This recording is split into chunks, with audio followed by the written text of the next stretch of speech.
I hope you all take a moment to please hit that like button. Please hit that subscribe button. Any thoughts you have on Freemasonry, positive, negative, or neutral, I'd love to hear them.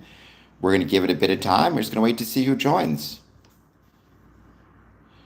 The first 60 minutes, I have no specific talking points. The second is when I give the more specific, my specific talking points on Freemasonry. Today, I want to talk a little bit about visits, official, like visiting other lodges. I've talked about that before, but I think it's really important.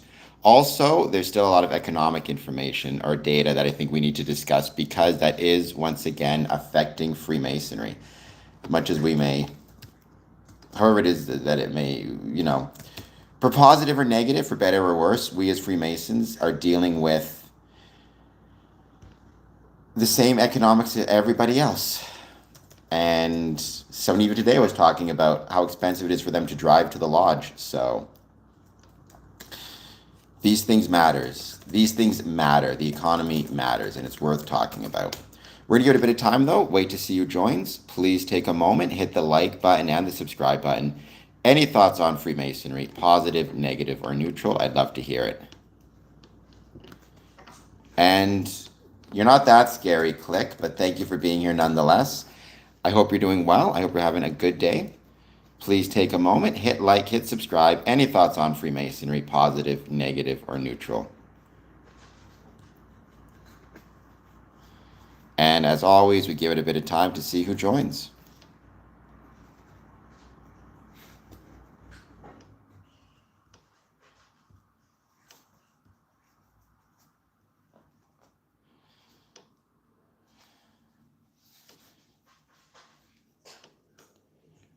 You can hear my cat eating food behind me. Again, the first 60 minutes, there's no specific discussion points. I just wait to see who wants to join and what you guys want to talk about. So let me know.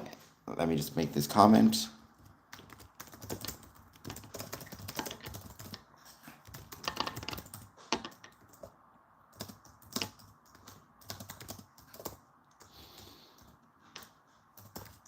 Thank you to everybody who tuned in yesterday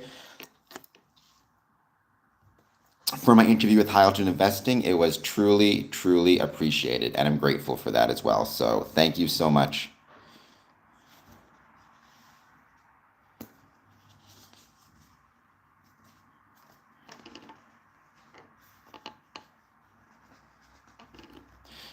And we're going to give it some time and wait to see who joins. By the way, drivers are cutting gas consumption. Gas consumption is necessary for driving anywhere, and that includes and is not limited to driving to our Masonic buildings. Hello, Ozzy Jazz. Thank you for being here. I hope you're doing well. Please take a moment, hit like, hit subscribe. As always, let me know if you have any thoughts on Freemasonry. I'd love to hear your thoughts on it, positive, negative, or neutral. I'd love to hear it. And we give it some time. We wait to see who joins. I'm going to do these streams, as you know, 1 p.m. Eastern and 1 a.m. Eastern Standard Time. Jace, welcome, Jace. I don't know if you are an actual Aussie, but there's a lot of Freemasonry in Australia. I'd just like to point out, so...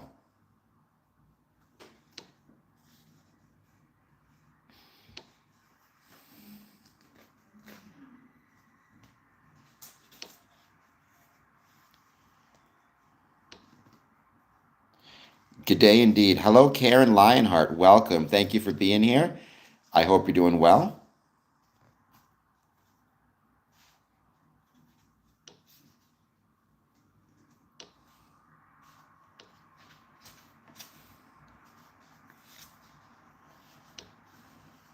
As always, please take a moment, hit that like and subscribe button. Let me know if you have any thoughts on Freemasonry, positive, negative, or neutral. I'd love to hear it.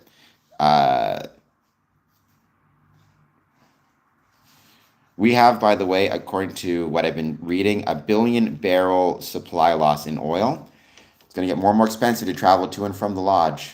Somebody today told me it cost him $5 one way to visit the Masonic Lodge, which means that's $10 per visit per meeting. So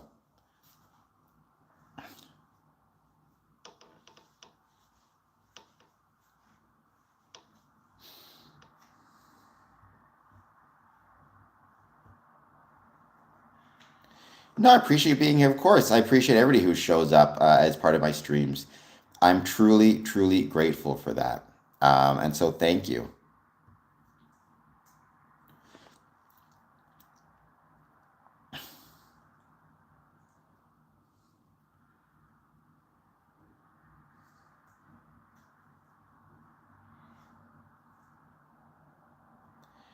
What's not good then? That there's a lot of, or that there's a significant increase in the cost of oil, which is affecting the ability for people to make it to their Masonic meetings.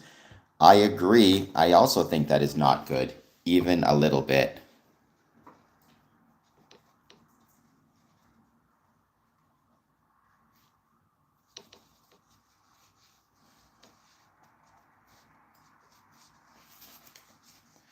Or what's not good at the moment, Ozzy. Once again, this first 60 minutes, no specific talking points. We just hang out and chat. So,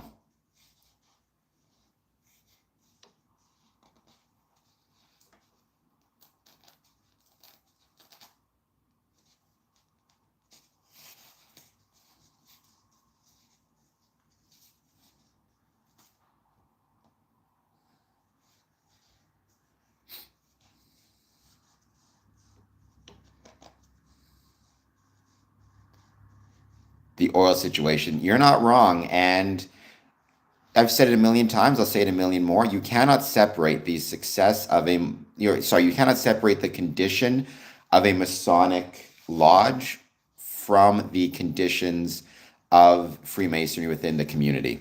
So, whether those be economic conditions or political conditions or social conditions or any kind of other type of condition.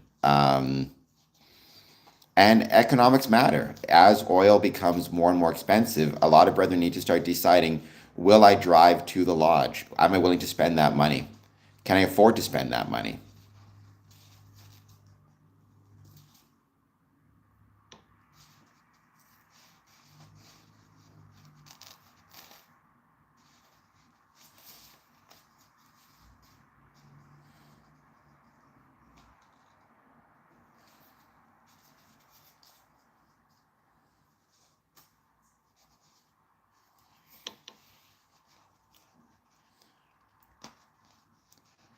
We're just going to keep hanging out, though. Wait to see who joins.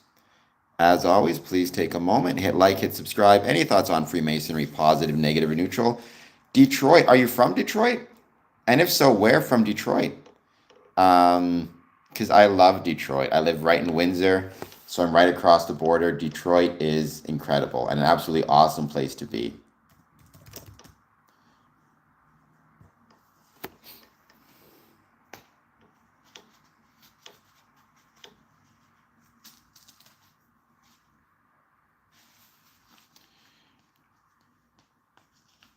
So public transportation is an important part of Freemasonry. I've always argued we as Freemasons, one thing we should pay attention to is do we have buildings located on easily accessible bus routes or other public transportation routes?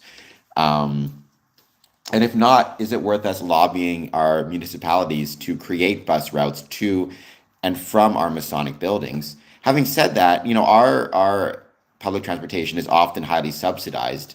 It's not free. I think it makes sense perhaps to provide maybe not completely free public transportation, but subsidized public transportation.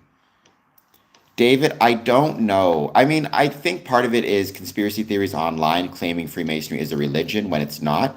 Part of it is the fact that to be a Freemason, you must believe in a supreme being, and a lot of people make the confuse that and believe that means therefore you must be must have some type of religious faith or be part of a church. So I think those are the two reasons primarily. You like the name Detroit, so you're not from Detroit. You're missing out. Detroit's a great city. I believe so. This is about Freemasonry. This is not a channel to discuss theology, and it's a good thing too because I would be terrible at it. Having said that, personally, I mean, I believe historically there was a figure named Jesus. The theological aspects of the miracles, that I don't know. It's tough for me to say. But I'm not one who believes in the supernatural, put it that way. I believe in a supreme being, but not the supernatural.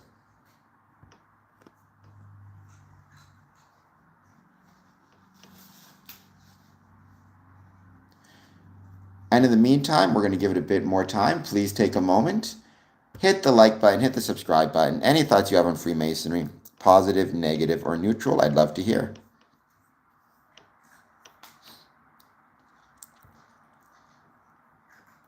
Tell me more about Freemasonry. Well, Karen, I mean, what specifically do you want to know? Because that's a very broad topic. Started in Scotland in 1634, First Grand Lodge, 1717, United Grand Lodge of England. I don't, but sometimes if there's a storm happening outside my window, I'll post it on YouTube because I have such a beautiful view of the river. Seeing the storm over the river can be really, really cool.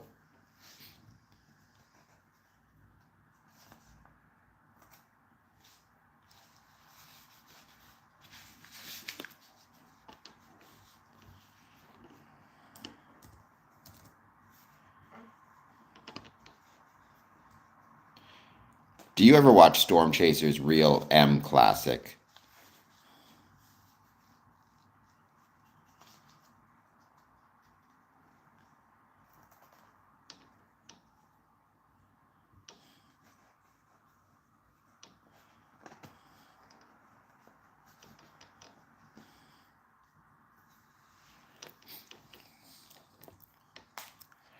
That's a great movie.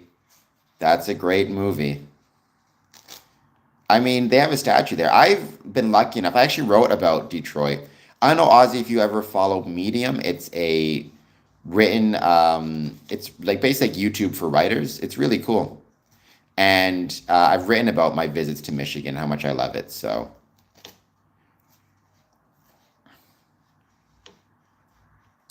oh, you're from Illinois? Where in Illinois are you from, Real M? I love Illinois. I've been to Chicago probably hundreds of times, if not dozens of times, and I've always really loved it. So,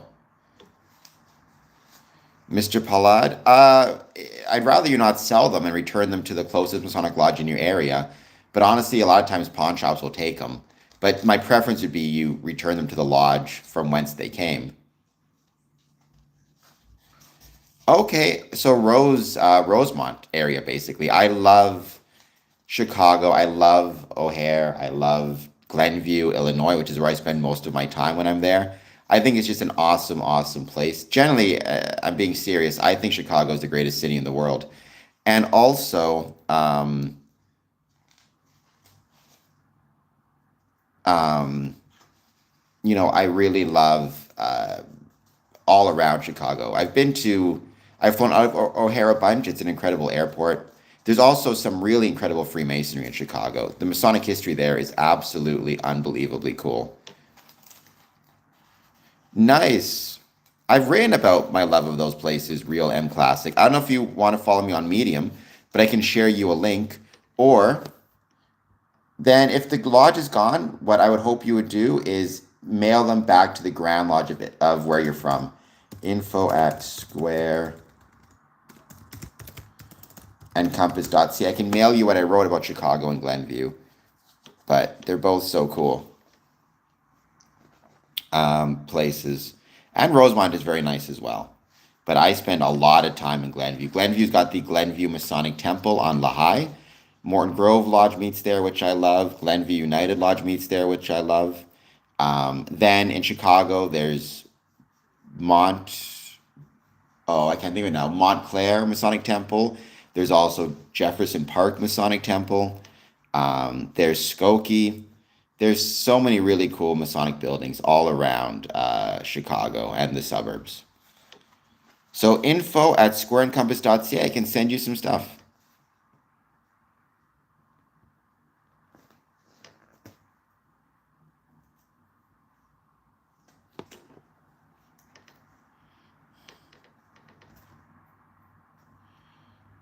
What's going on, Penny and Luna's Adventures? Thank you for being here. I hope you're doing well.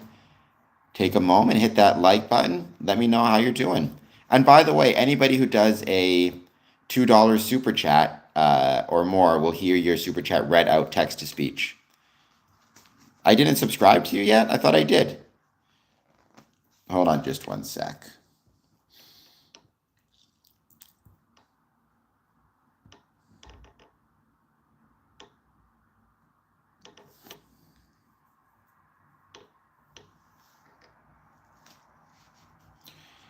Yeah, no, because it's right next to the airport, and they have all of the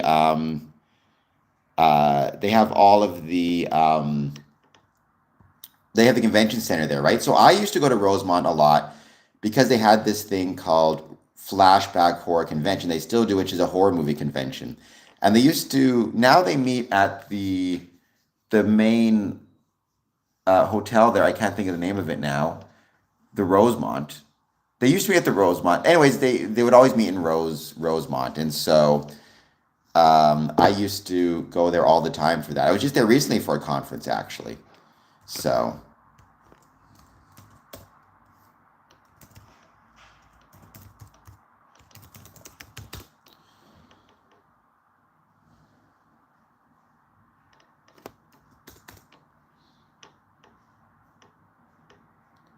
all right, I subscribed. There you go. Where was it now? Now it's driving me crazy. Flashback Horror Convention. I can't remember the name of the hotel now. So in 1940s Germany, Freemasons were outlawed by the Nazi Party, not just in Germany, but in any places that Germany took over. Um, the Hyatt Regency O'Hare. That's where it is currently. It used to be at a different hotel. I can't remember the name of it now, but they're both really cool. No worries. You can subscribe to my personal channel as well. That'd be much appreciated. But no, so in 1940s Germany, there were no Freemasons. Well, there were, but they were put in concentration camps or jailed or forced to give up their membership therein. Um, there's a lot of incredible stories about Freemasons during the Holocaust, creating lodges in concentration camps or trying to escape political persecution. So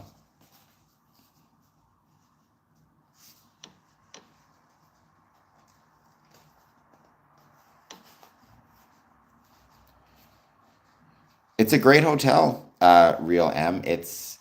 I mean, and just Rosemont is a really cool spot. I like the Zanies that they have there. I think it's a really cool comedy club. I really like that kind of whole area they have there in the middle, like the field. I feel like during summer they often do yoga there. I used to take part in that. What do you check out in Glenview, out of curiosity, like when you're there? I primarily am in the area kind of from Milwaukee Road through to Lehigh. Spend a lot of time at the library, at Grandpa's place. I usually stay at the Motel 6. I like Two Lejour. I'm trying to think. The Glenview Masonic Temple, obviously, I spend a ton of time there. I love their parks, like Flicks Park is really cool. The Grove, I absolutely love the Grove. Glenview Grind, Core Power Yoga. I'm missing a whole bunch. The Glenview Dairy Bar um, is like summertime. So there's so many cool things there, and I know I'm missing a bunch, so forgive me, but the park, the Glen, Lake Glenview, a lot of really cool stuff. Why didn't they like Masons? My grandfather was a 33rd. That's awesome. My grandfather was a Mason, both my grandfathers. I don't believe they were 33rds, though.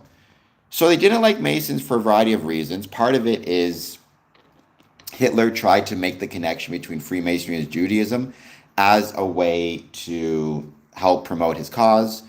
Um, Fascists, in my experience, well, historically reading, very often will create different targets of people. That way they can create anger and resentments from them, and it makes them easier to lead. And Freemasonry is a convenient target. Also, the Leo Taxil hoax made it a convenient target for the Nazis. I know it's just politically expedient, right? It's politically expedient to make sure to have enemies. And the Nazi Party and fascism in general, I think, is very good at creating enemies to create anger and resentment, and then that helps create a vacuum for leadership. The gavel, yeah, I mean, many Masons, you don't need to be a 33rd to get a gavel, you just need to be a master Mason and a worshipful master or a warden. But very often, many are presented with gavels. So, yeah, that's very common.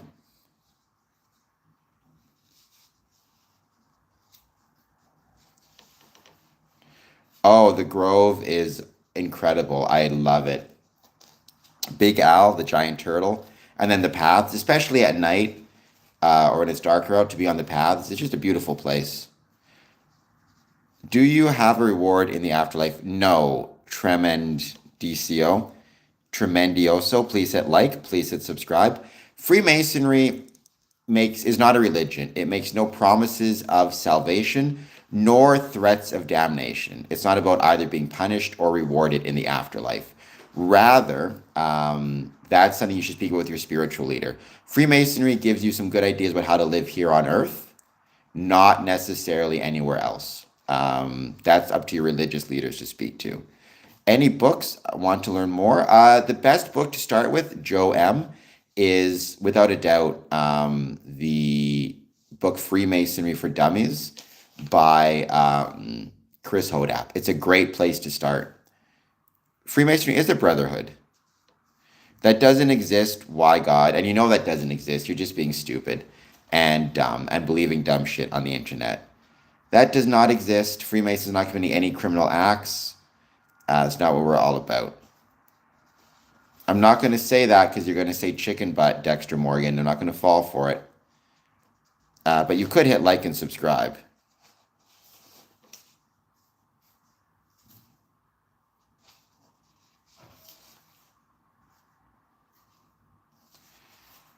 You could do that.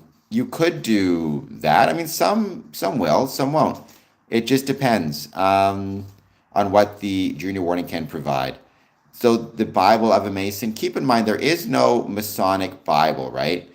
The Bible that you're speaking of is most likely just the King James version of the Bible. It just happens to have a space in the front for Masons to sign to say that they were members or they're in the lodge, and also to give Masons a keepsake from when they are finished with 3 degrees. No, nobody has. I don't know what that means. Constituents do. It is not true, why God? And you're just being stupid because you looked up a bunch of nonsense on social media and you have no critical thinking skills. We're not predating on anyone. But that's really cool, Penny. I mean, that's a great keepsake. You know, my advice to people is always, if you have anything from like a family member that's Masonic, there's nothing wrong with returning it to the lodge as a gift to them and saying like, you know, I want you to have this once again. So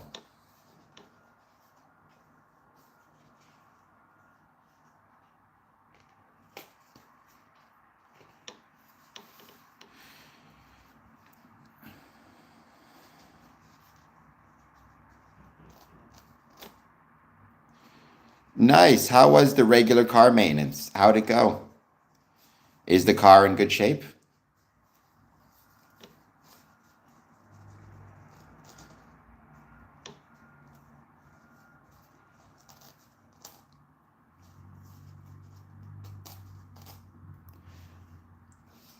So Joe M, welcome. But yeah, check out Freemasonry Dummies. It's a great book. Heat Lar, thank you for being here. It's old as F.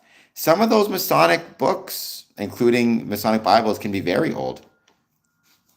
Which is better, being jobless or being unemployed? I don't know. T-Mac, what it do? How's it going? Thank you for being here. Please take a moment, hit like. I hope everybody enjoyed, or if you could, tuning in yesterday to my discussion with High Altitude Investing.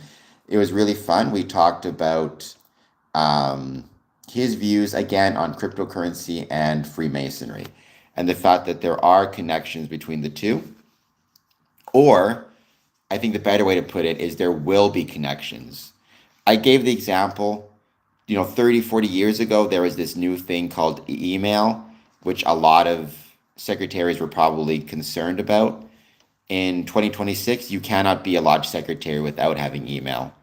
I suspect cryptocurrency may become the same thing in future. I don't think it could hurt Pastor to focus more on lodge-based activities. Absolutely. I'm sure that would be very helpful. Well, I am not a big fan of his, and nobody should be, so GTM, you are a fan of the wrong things. Well, I hope the driver is doing okay. I hope you're talking to your doctor regularly and just do what you're told. You don't tell the doctor tells you. That's always my advice. All right, GTM, let's just put you in a bit of a timeout over here.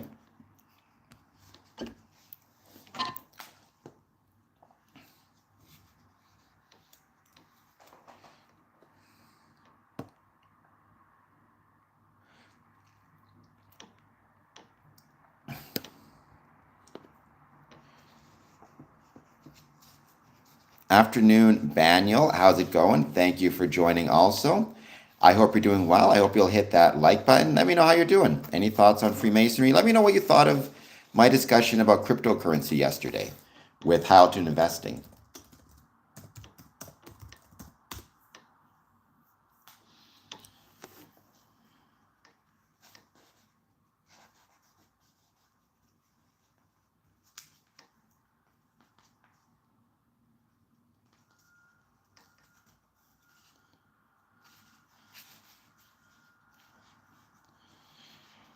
Push up. I don't think, maybe I'll do some push ups tonight. People seem to really love watching me do push ups.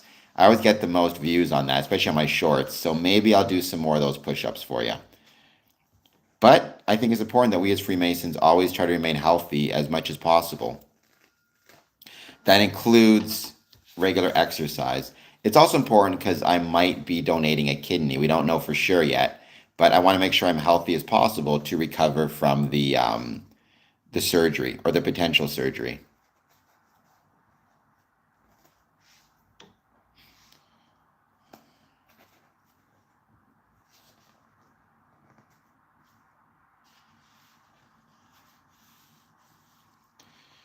You need everything you got, mate. I think you mean you got everything I need. Well, Shrey, if you want to help me out, Patreon or Super Chats, both will help me very, very much. Patreon.com/square and compass, or you can do a Super Chat. And just $10 will get you, amongst other things, just $10 will get you some coins sent your way. Not quite 50. Calm down with that, Shrey. I'm 42. Why you got to make me feel old all of a sudden? What did I ever do to you?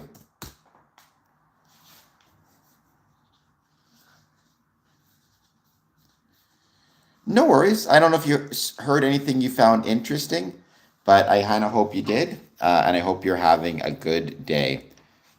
Thank you, Shrey. I'll take it. You made me feel old there. We don't know for sure, Daniel. It's somebody, I don't know him well, but I did kind of meet him. He was advertising for a kidney. I don't know if, still don't know for sure it's going to happen, but on May 1st, I've actually got all of my medical appointments. And so, as a consequence of that, I guess we'll know more. I have to get my blood work, MRI, lung test, cardiogram. It's really interesting to see the process. Um, I'm sure I've done more crazy things and more insane things, but I'm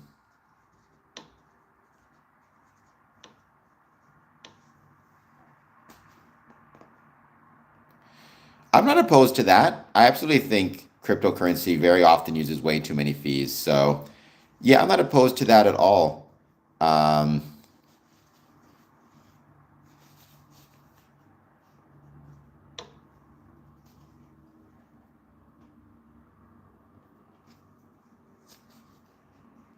but I mean, data centers in general are causing big problems, not just with cryptocurrency, with AI in general.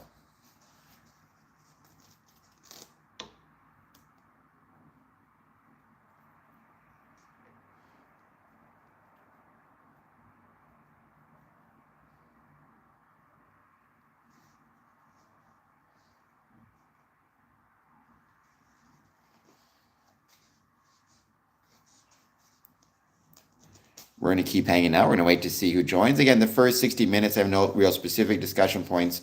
We just chat about whatever. Well, Epstein wasn't we don't know who the creator of Bitcoin was, right? Trey, it was Satoshi Nakamoto, which is, we don't know who it is. Right? I don't think anybody thinks it's Epstein, right?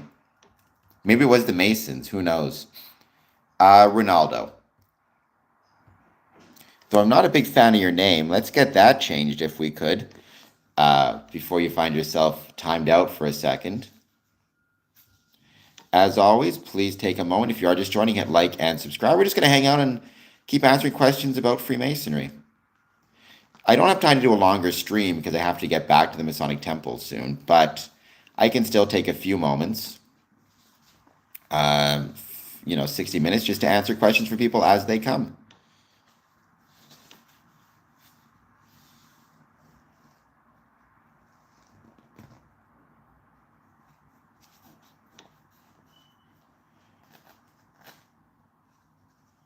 Nice. So we're still working on the process, so we don't know for sure if we're a match yet. We have the same blood type, but that's just the first step. After that, there's still other steps you got to take. But like I said, the next step is May 1st at the hospital. What I may do, because it's kind of interesting, is I may try to stream some of the tests just so people can kind of know what it's like. I want to stream the test results. It's probably a bad idea to put personal medical info on stream, but what the tests actually are, how it works, it might be kind of fun to do some streams from the hospital as much as possible. Obviously, recording in a hospital is usually considered not is usually not the best thing, because you might accidentally end up streaming somebody's personal medical stuff. So I'm gonna be careful with that, but nonetheless.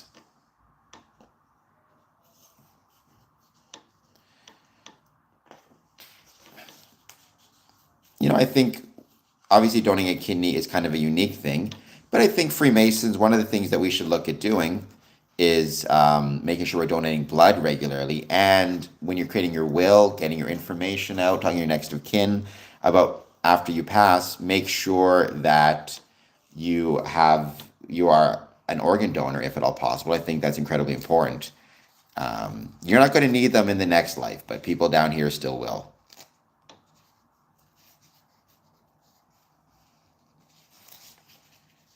Are Freemasons LGBT? We should be, if we're being right and being good Freemasons. I could say yes, I'm LGBTQ friendly. I've known a few gay Freemasons. They're welcome to sit next to me in lodge. They're welcome to be part of my lodge. Why did De Molay, the Grand Master, get burned? Well, he got burned by the king and by the Pope. Honestly, it's because he was a bad politician.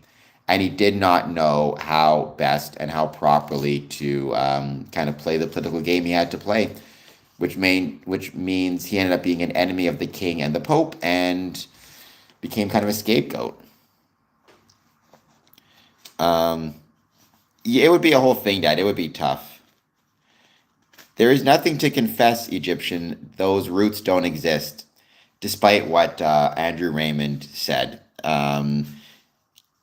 Can trans men join the Brotherhood? So it depends on your jurisdiction, but I will say in England, which was the first one to put out this policy, yes, trans men can join Freemasonry, as they should be able to. I would have no problem sitting next to a trans member. They are as welcome to be part of the lodge as anybody else. At least in United Grand Lodge of England, and I support that. Honestly, I would not ask the question. So if somebody comes to join my lodge and they identify as male, then that's good enough for me.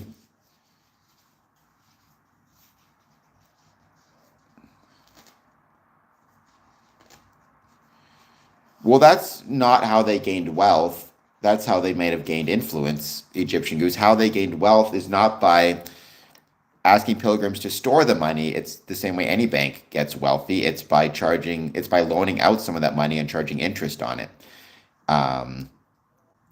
Or becoming indispensable, right? Or charging fees to store the money, whatever it might be. Because they were a banking system, right? They were one of the earliest, well, I mean, there were earlier banking systems, I suppose. They were one of the earliest multinational banking systems, I suppose. Even because, like, ancient Rome, you could argue, um, when it came to ancient Rome, you could argue it was a multinational system, but it really wasn't. It was one nation that kept expanding. The Templars were not a nation state, they were an order, and they had banks set up in different countries from Europe to, I guess, the Holy Land and the Near East. I don't think they ever had an entire city giving them their money. They definitely had a lot of people's money, though. They could have had entire cities, I suppose. Definitely pilgrims very often deposited their money with them. But this idea that Freemasonry has its roots in the Templars is not the case, right? That was started with an oration by a French Freemason named Andrew Raymond, Chevalier Andrew Raymond, who set up and argued in a speech, an oration in 1737, that Freemasonry evolved from the Crusaders. However, the most likely explanation is that he was simply giving an apocryphal story, but it was not literally the case. And he didn't even say the Templars, he said Crusaders. But most people seem to understand that when he said Crusaders, he meant the Templars. Um, yeah, you're still foolish, if not a fool. Well, I mean, most people keep all of their assets in one or two locations. Like, they'll have a checking account, a savings account, whatever it might be. The LC Fair, do you mean the Chevalier Andrew Raymond? I mean, the term he used was Crusaders. Most people, though, like I said, tend to treat it as he meant Knights Templars, um, is what people are kind of assuming.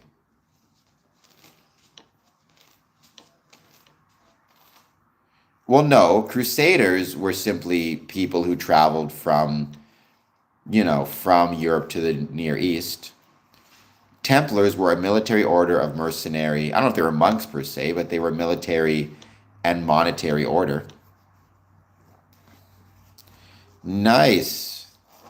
I got to make friends with those people. Good for them in London. Hopefully, they're Masons and they donate some of it to the lodge.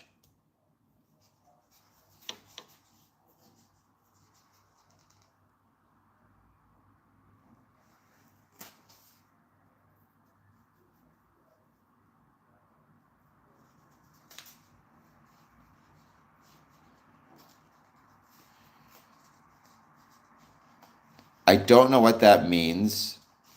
So, a lot of this stuff now, I don't know what you're talking about. Or is what the triple tau? The triple tau is not really an exclusively Masonic symbol, but it does pop up in Masonic symbolism. So, Freemasonry was not founded by the Templars, right? Freemasonry, the first speculative Masons that we know of, were from 1634 in Scotland. They were the Alexander brothers. I mean, the very first Grand Master was Sayer, Anthony Sayer from 1717, and the Premier Grand Lodge of England. I don't think any of them ever claimed to trace their roots back to Crusaders' families. I could be mistaken. Or like James Anderson, who was Presbyterian minister, excuse me.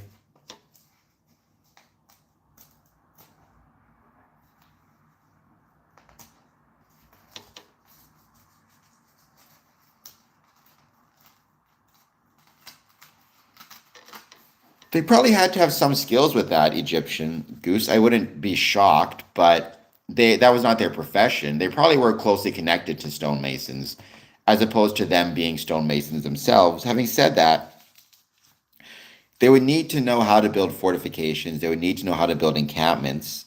So it wouldn't shock me if they had some of those skills, without a doubt.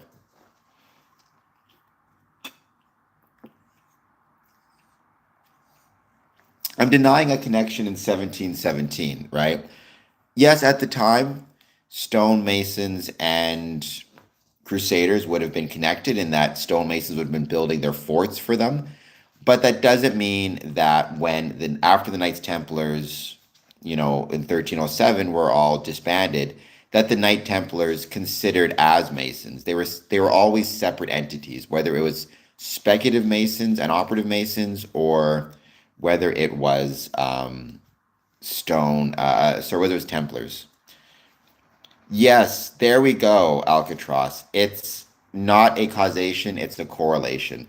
That's a very good way to put it, which is something we should keep in mind as well, right? Just because two groups are correlated does not mean they cause one another.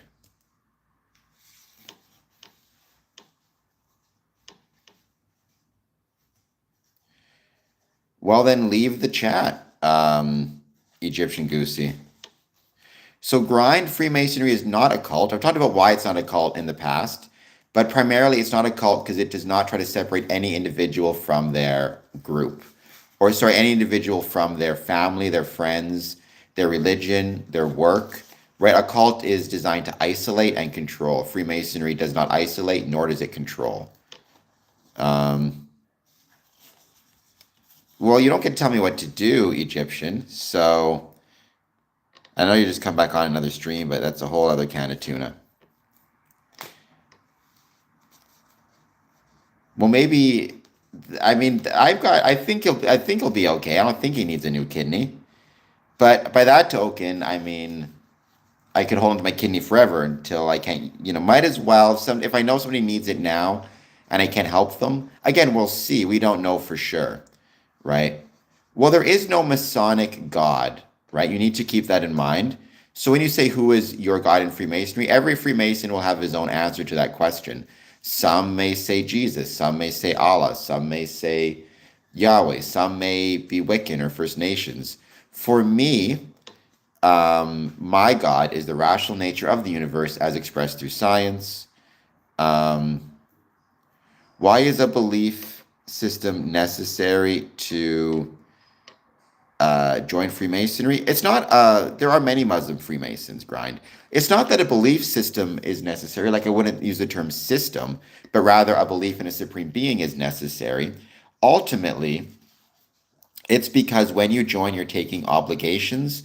You're taking those obligations to something. Well, really, you're taking them to yourself. But we want to know that the obligation will touch your conscience and your heart in some way. So to believe in a supreme being means your obligation is more likely to stick, because to break it would be not just breaking your word to your brothers, but breaking your word to your supreme being, whatever that may be, however you may understand that to be. Well, hello, Skunk, who is new here. There could be Scientology at Freemasonry. I've never met any. To my knowledge, there's not. But to my understanding, and I know very little about Scientology, excuse me, Scientology is a religion, so I don't see why they couldn't join. They must believe in a supreme being of some sort. L. Ron Hubbard was not a Freemason. I do not. Nobody does.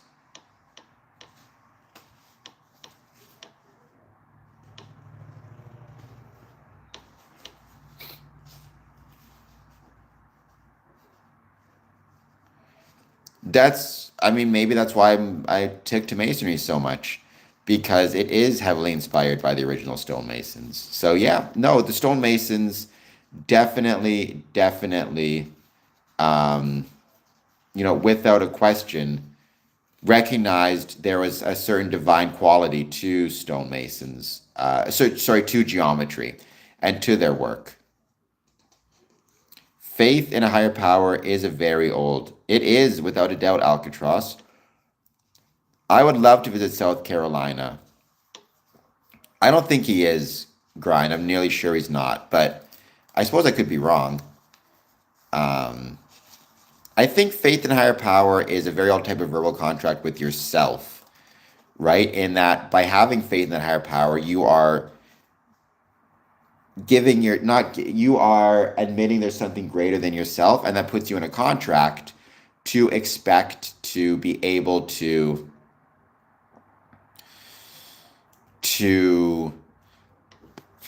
you're responsible to something beyond yourself and your own understanding. I make, honestly, if I wasn't part of Freemasonry, I would make so much more money. Freemasonry costs me money, right? More so than anything else. Freemasonry costs me money. Some of them do have study rooms. I would love it if the study rooms came with tea dispensers and cookies. So fingers crossed.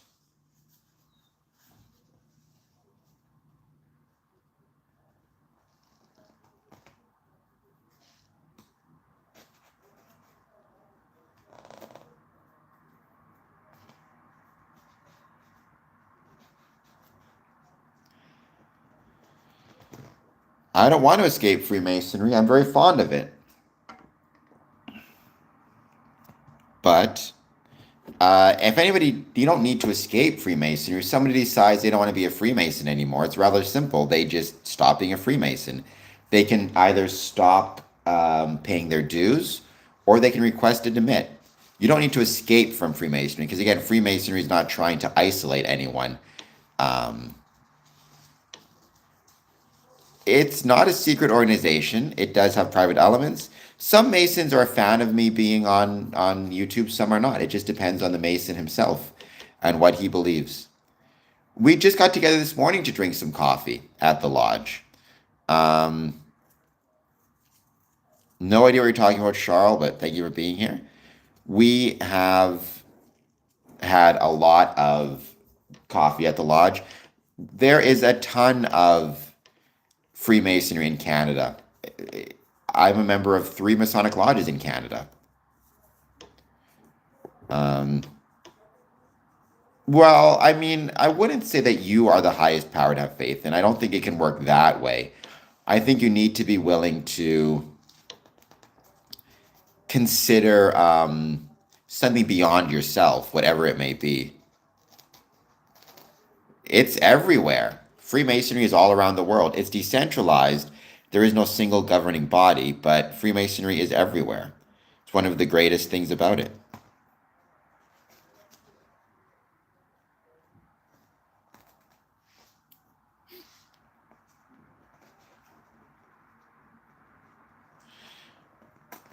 Well, they're symbolic, but they're both, Shrey. It's not in North Korea, that's true, right? Everything in Freemasonry is symbolic, but they do provide actionable directives, without a doubt, right? Freemasonry is symbolism to teach ethics. Some would say symbolism to teach morality. I'm not a big fan of the term morality. I prefer ethics. I think that's a better way to view it.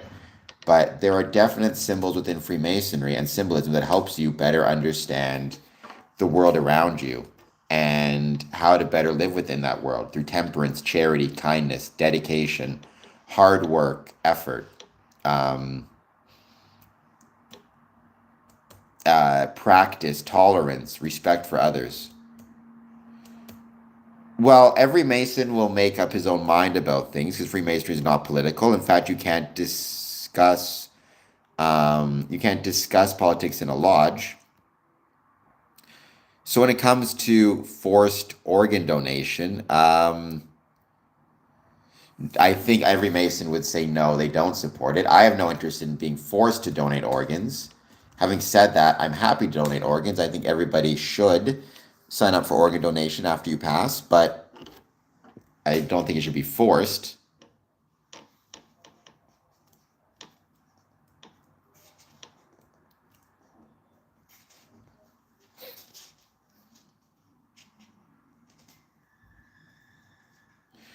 No, there's no hierarchy for countries that have Freemasonry, right? Freemasonry is decentralized. So what that means, for example, is what that means, for example, within is like the Grand Master of the Grand Lodge of Canada in Ontario.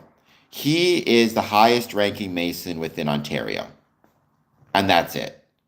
He has no power in Manitoba, no power in Texas, no power in North Dakota, South Dakota, but he has the highest ranking authority in Ontario. Then the Grand Master of Manitoba is the highest ranking Mason in Manitoba. Then the Grand Master in New Brunswick, the Grand Master in Texas. There is no hierarchy amongst them. They are all equal in that they are all the highest rank they can be within their jurisdiction. and no one can go to another jurisdiction and try to big shot it or anything like that.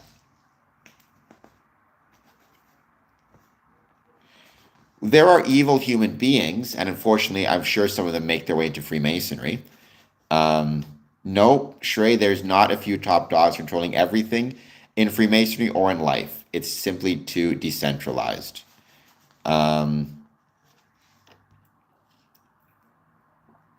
Illuminati is nothing to do with Freemasons. They're completely separate organizations.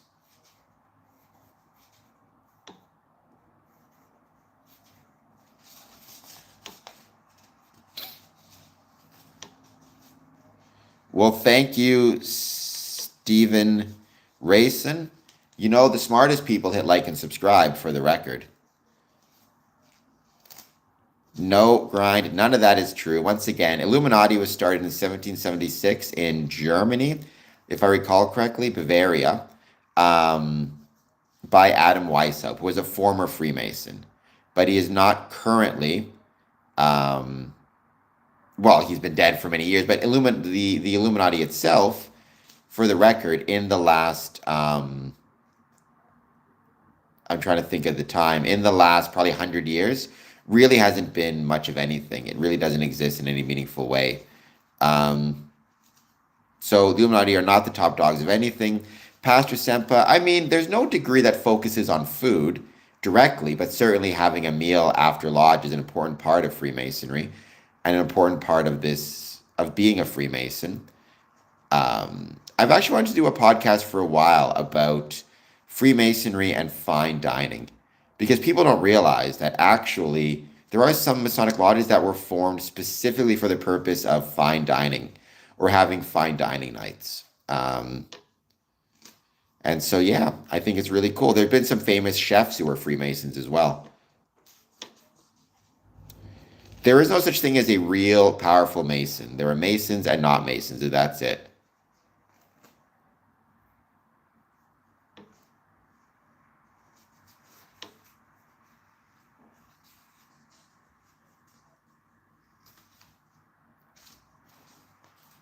No, I mean, I've known a lot of grandmasters. Most of them that I've known are not rich, coincidentally or otherwise.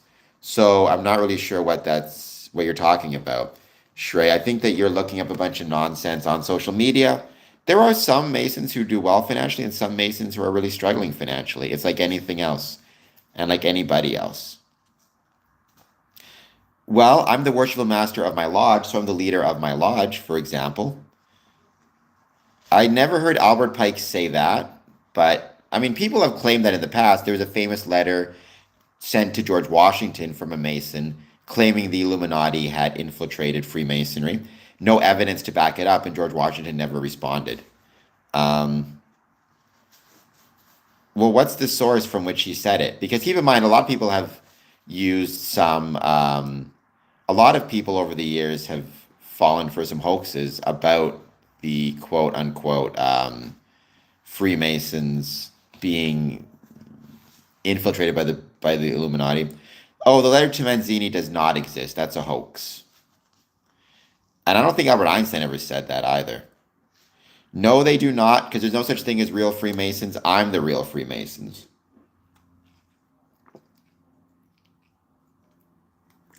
Despite what people maybe like to claim otherwise.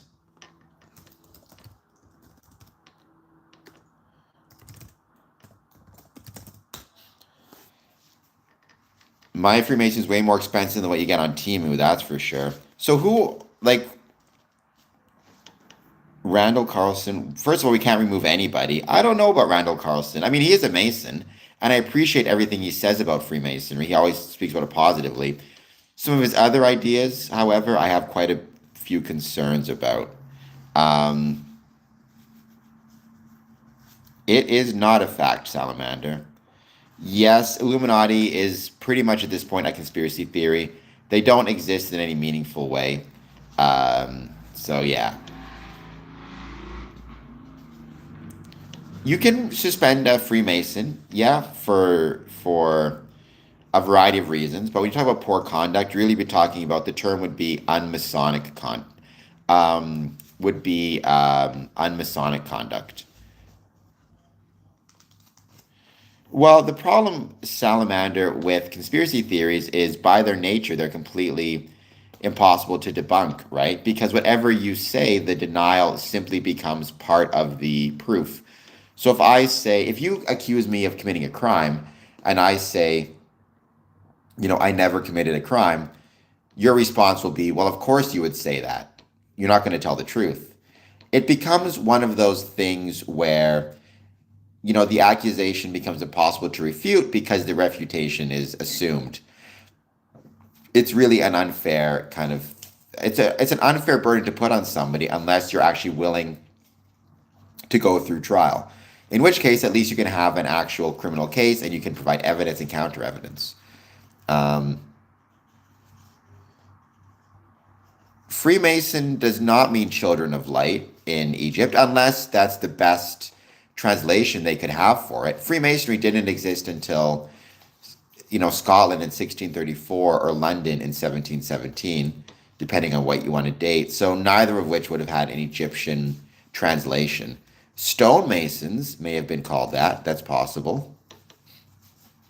Um, I don't know what the bureaucracy is you refer to or the AI.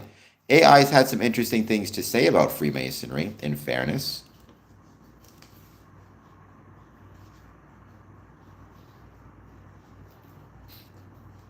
I've talked about that in the past, how I think we as Freemasons can potentially use, um, how we in Freemasonry can use um, artificial intelligence.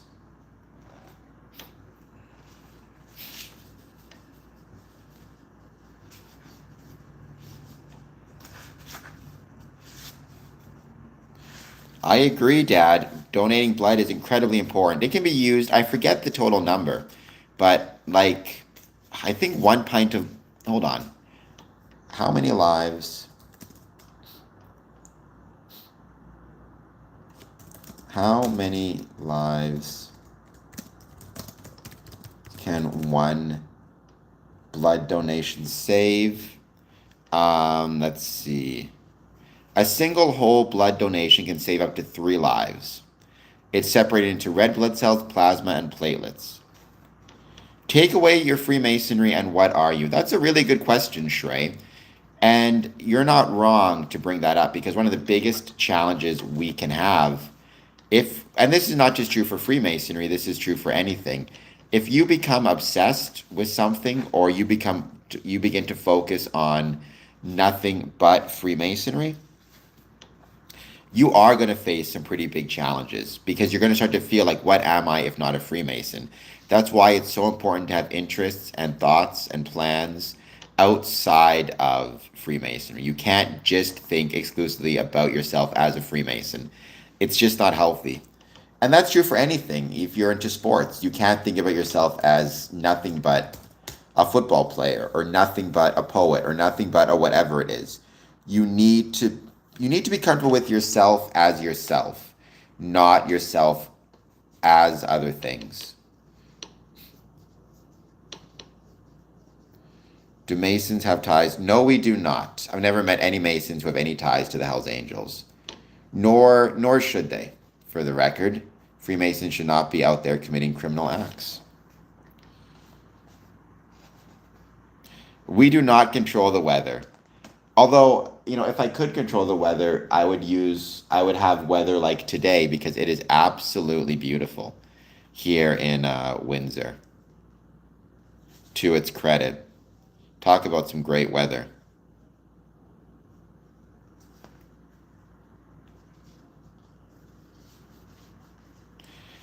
I'm busy. I'm already a member of too many things. I don't have time to be part of anything else. So no, I will not join your Mason Club. Windsor's a great city. I love it. In my opinion, one of the greatest cities in the world. I'm kind of a child of 4 cities, I've always said. Windsor, Ottawa, Winnipeg, and Chicago, Glenview. And so I consider all those 4 cities to be kind of my homes. I mean, I've donated blood many times. It's never been harmful, but you might have conditions that make it so you can't donate your blood. I understand they're always really careful to check.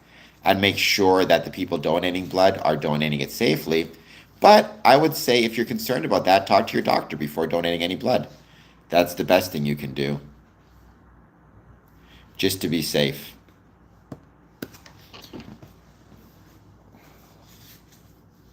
Well, I mean, Shrey, we cannot be redoing any buildings. I think what you're asking for is stonemasons to redo the London skyline.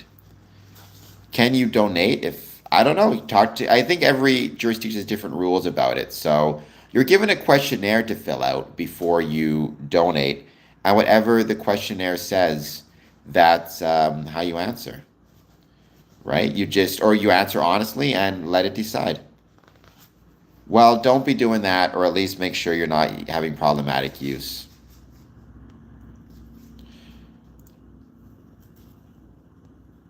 Um, yes, we do have the Widow's Sons, which is a very cool organization and a very cool group, very cool part of Freemasonry. It's a group that I'm grateful is a part of Freemasonry. So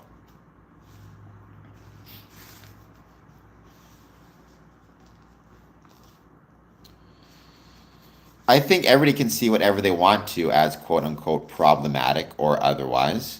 I think Freemasons, and to me, the evidence is clear. Freemasons have been a force, well, stonemasons, first of all, but then two Freemasons have been a force for good in the world, have made the world a better place in a variety of ways since about 300 years ago. Um, and so I think Freemasonry often does and still does make the world a better place. Oh, I see what you're talking about. I mean, look, what I will say is anything, and it could be wine, it could be alcohol of any sort, it could be marijuana, it could be whatever it is, can become problematic if you're not careful, if you're not using it correctly or safely. Caffeine can become problematic. Prescription medications can become problematic. I'm not saying any one substance is particularly problematic. What I'm saying is any or every, substance could be problematic if you're not being careful.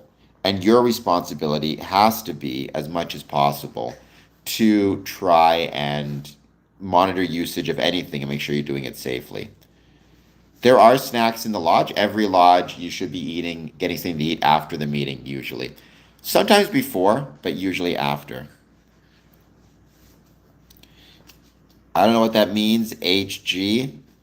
I would say, you know, I don't know what that means. Are there snacks in kosher?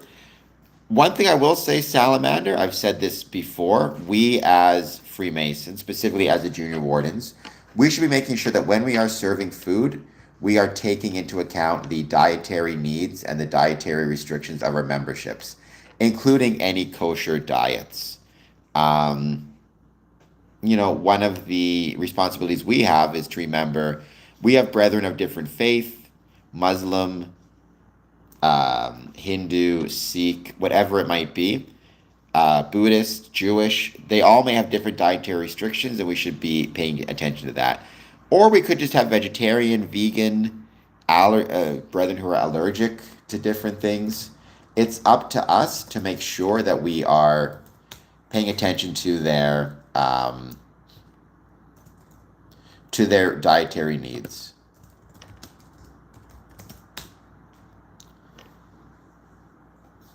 I'm sure there are vegans in Masonry. Honestly, as I think back on it, I don't know if I've ever met a vegan Freemason, but I've met a lot of vegetarian Freemasons, so.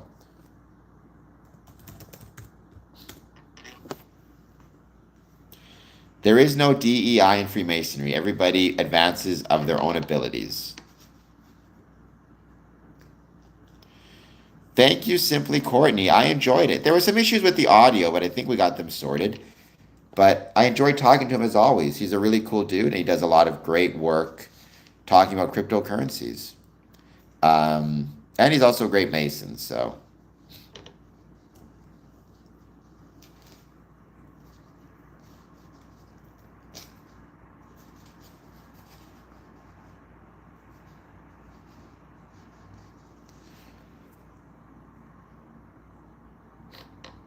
And how are things going, by the way, Courtney, in Texas?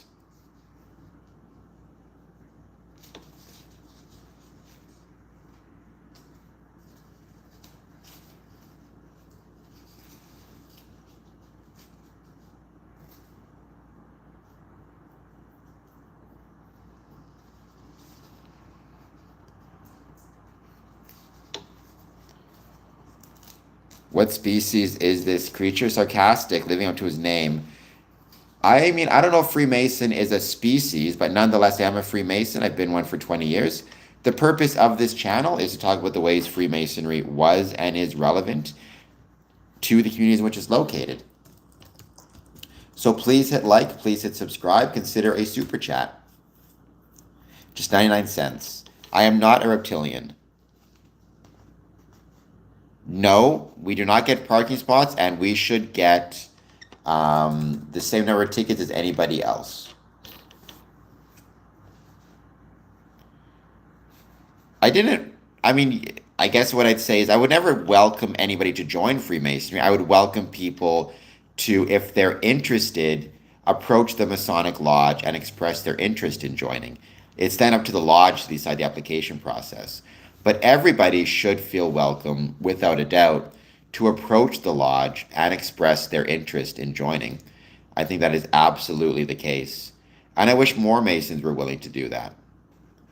Um, or sorry, not Masons, excuse me. I wish more people, if they're curious about Freemasonry and considering joining, I wish more of them would consider approaching the lodge and expressing that interest. What do you have to lose, you know? If you decide it's not for you, so be it. Um, that's good. Just keep focusing on getting the work done. JJ, there's no evidence that they're getting off for being Masons, nor should they get off for being Freemasons. That would be concerning to me if they did. I mean, there should be a trial, and if they're found guilty, they should go to jail for, whatever length of time they should go to. The sentences are, if they are found guilty of murder, I think that's a life sentence. At least it should be. Um, but keep in mind, those French Masons that people are talking about, they are not, they are clandestine Masons, right? What that means is I could not have visited their lodge, nor could they visit my lodge. They are clandestine. That doesn't mean, however, that what they did does not reflect badly on Freemasonry. It absolutely does, but they're not a recognized Masonic body. You need to keep that in mind.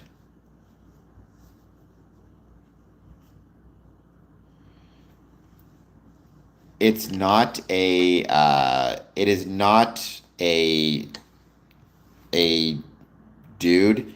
It's meant to represent the goddess of liberty.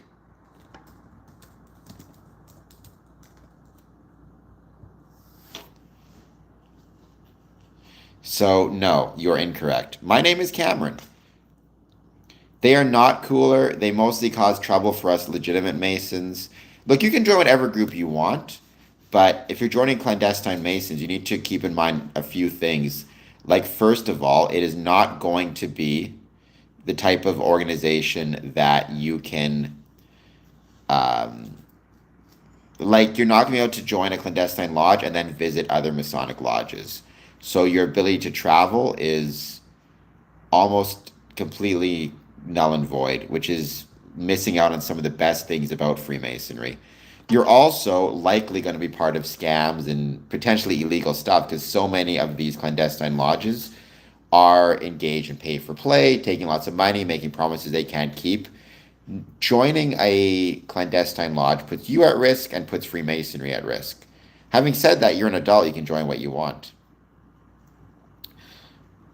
Well, good for you, Salamander. I wish I could get Nicolas Cage on this podcast to talk about his time in National Treasure because I like that movie.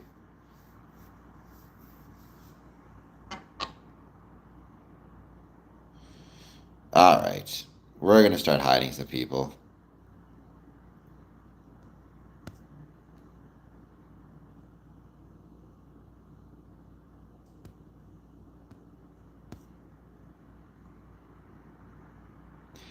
Johnny, I don't think I can get Nicolas Cage on this podcast. It might be a bit too small for him, but maybe one day. Who knows? I mean, you never know. Help me grow this channel by hitting like, hitting subscribe, by giving a super chat. I mean, believe me, all of that stuff will absolutely help out big time and would be truly, truly appreciated.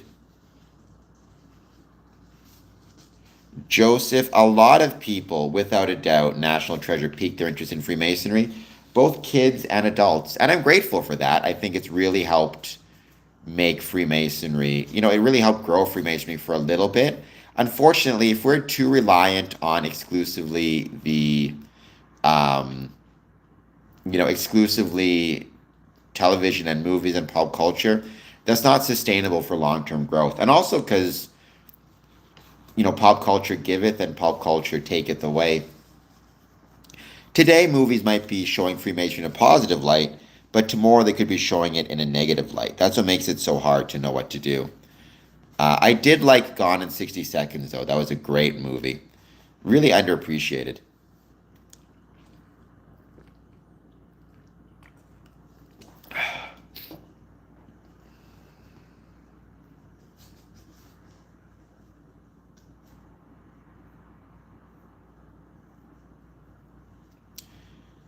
Hello, ID Wankin Obi. I can't pronounce that. Blessings to you as well. Thank you for being here. Please hit like and subscribe. I mean, I've known a couple Masons who were involved in finance, very few, but I have known a couple. But Freemasonry is not a financial institution, right? Freemasonry is also not a secret club. It's just a club. That's all. I shouldn't say just. It's a club. It's a group. It's no different than any other social club or social group. It just so happens to be older and have more tradition behind it. And in my opinion, because it's older, it's done more good for the world than many other groups and organizations. Um, I don't think I said it was mostly banking. I mean, the Templars, the Knights Templars, which was a early Middle Ages organization. They were a military and financial order that escorted pilgrims to the Holy Land. But that's the Knights Templars. It's not the same thing as the Freemasons. Honestly, Courtney, sorry, that's the stonemasons. Honestly, Courtney, you might be right. If you're going to serve me a dinner of some sort and you're not going to have green beans on the plate, then you are clearly a clandestine lodge. I don't think there's any way to doubt that at all. I mean, how could anybody?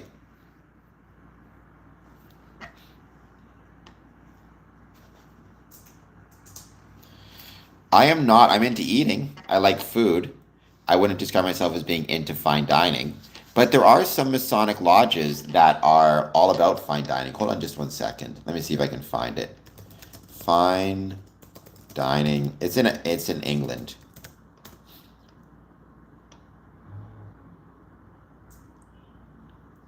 So Gourmet Lodge number 10008 in the UK. Let's see if I can find this. So Gourmet Lodge, good food, good wine, good company. Um, it's a unique lodge where brethren meet together to enjoy fine dining at worthy establishments. On Monday, July 15th, 2019, five Freemasons held an informal meeting at Sindlesham to consider forming a new lodge in Berkshire. The main purpose was to have fine dining, good wines, and elegant surroundings, and above all, to enjoy each other's company, hence the name Gourmet Lodge. The lodge meets twice a year, the fourth Wednesday in October, which is the installation meeting, and the second meeting on the fourth Wednesday in March. Um, the meetings are held at selected venues, and all the brethren are required to wear dinner dress, and the members their name badges at the festive board. Don't other Freemasons... So other Freemasons need to sponsor you to join, but not to approach the lodge and start the application process. For that, you need to approach them first and express your interest in joining. After they get to know you, or as they get to know you, if they feel like you'd be a good fit for Freemasonry and for that lodge, they will find people to vouch for you or sponsor you. But A lot of people think you need to be vouched for and then approach. No, you approach them first and then they can vouch for you. So there you go. Yes, green beans are famous for showing up everywhere. We can't get away from them within Freemasonry. It's one of those things where it's like, so be it. I guess we'll all just have to deal with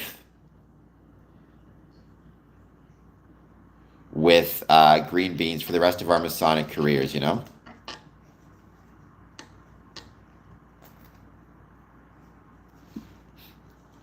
But you absolutely do not need, by any means, a Mason to vouch for you to take the first steps. In fact, you have to take the first steps yourself, which is approach the lodge and express your interest in joining.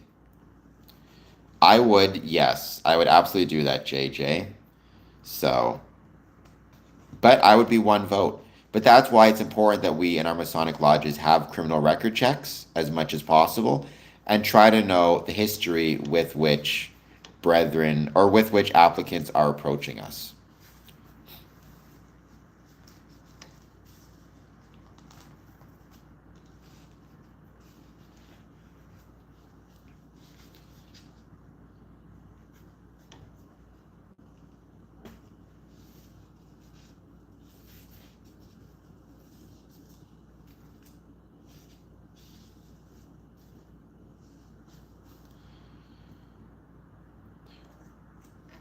We're going to just give it a bit more time. We're going to wait to see who joins. I do have to run back to the Masonic Temple because I got to open up the doors for the school that takes place there around 2:45 or so. Yes, too much baby oil, if you will. That's the reason I would vote against him joining, otherwise known in Freemasonry in Masonic terms as blackballing.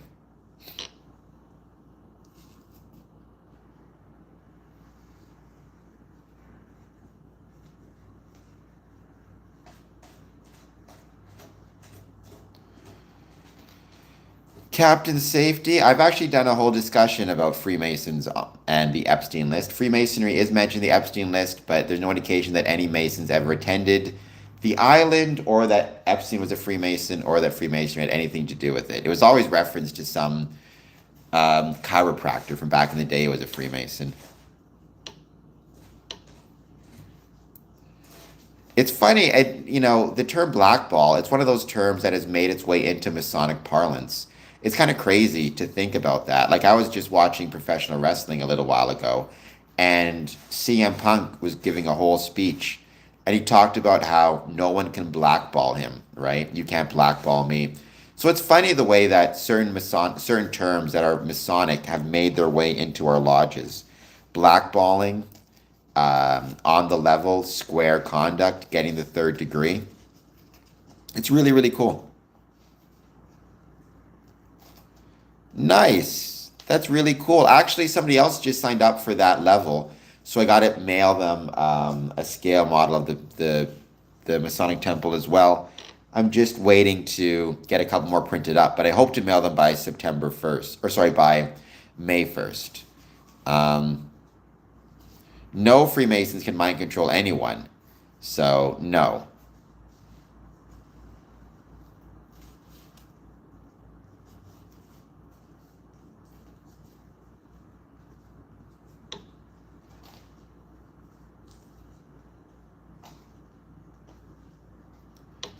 And by the way, Freemasons shouldn't be interested in mind control of any sort, animals or humans.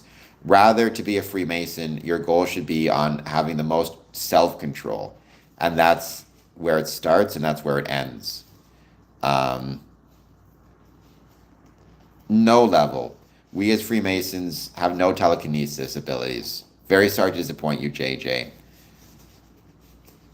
Yeah, no, the Patreon is growing slowly but surely, which is another way it helps me turn my passion for Freemasonry into a profession.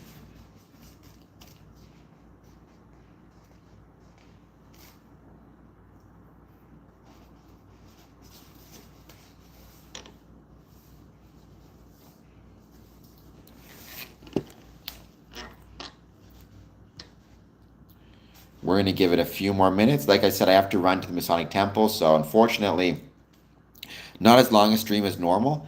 I am considering doing a much longer stream tomorrow on the 28th. Not quite a marathon, but a much longer stream, and 1 a.m. as well, uh, starting April 28th. So tune in for that. I would truly, truly appreciate it. Let me know what you want to learn about when it comes to Freemasonry. I'll do my best to answer any questions you guys may have.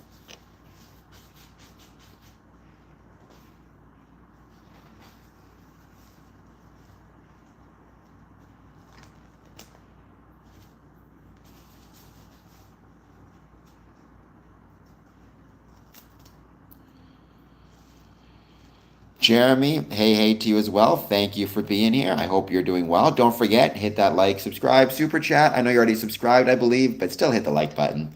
We're going to be ending this stream shortly. I can't stay for too much longer, but I did want to take a moment to just say I hope everybody's doing well, and I hope I answered at least a couple questions you guys have.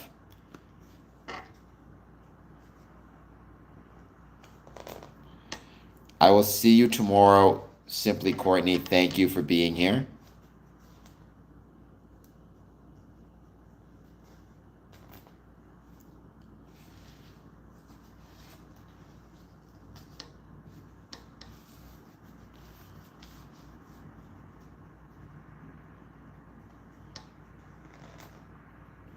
We're going to give it a couple more minutes just to wait to see who jumps on.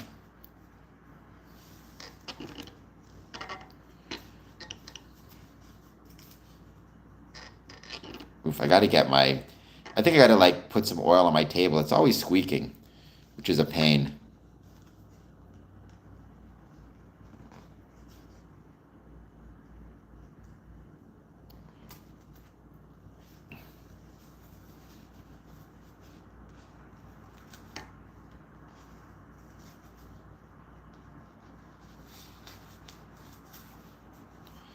Get some W. I know I need it because you can hear it kind of like.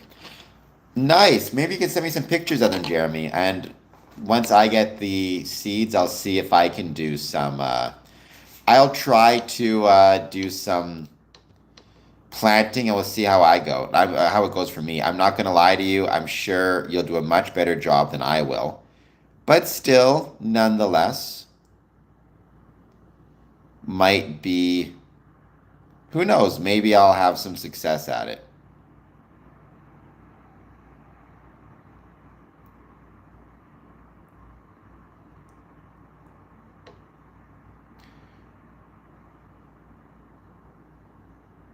How much money do you think you save altogether by growing your own food? I mean, it's probably not a ton, but it's probably not nothing either, like to its credit, right?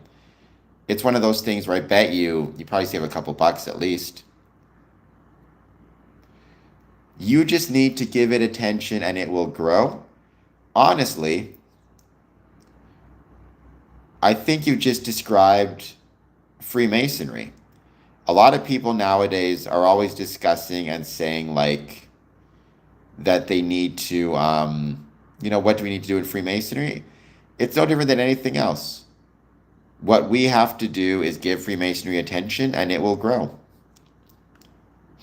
I know it sounds simple, but it's I know it's one of those things that people hear that and say that sounds simple, but it's really hard, and obviously it can be. Unfortunately, with economic challenges, with time challenges, financial challenges, people may just feel they don't have the attention that they can give to Freemasonry like they used to have to. But unfortunately, things will grow and things will decline the extent to which you are willing to give them or not give them attention. That's kind of just how it works. I'm sure, I mean, if you plant enough, absolutely. I think it just depends how much you're planting, how much you're willing to plant, and how good you are at taking care of the items. Right? All that stuff matters. So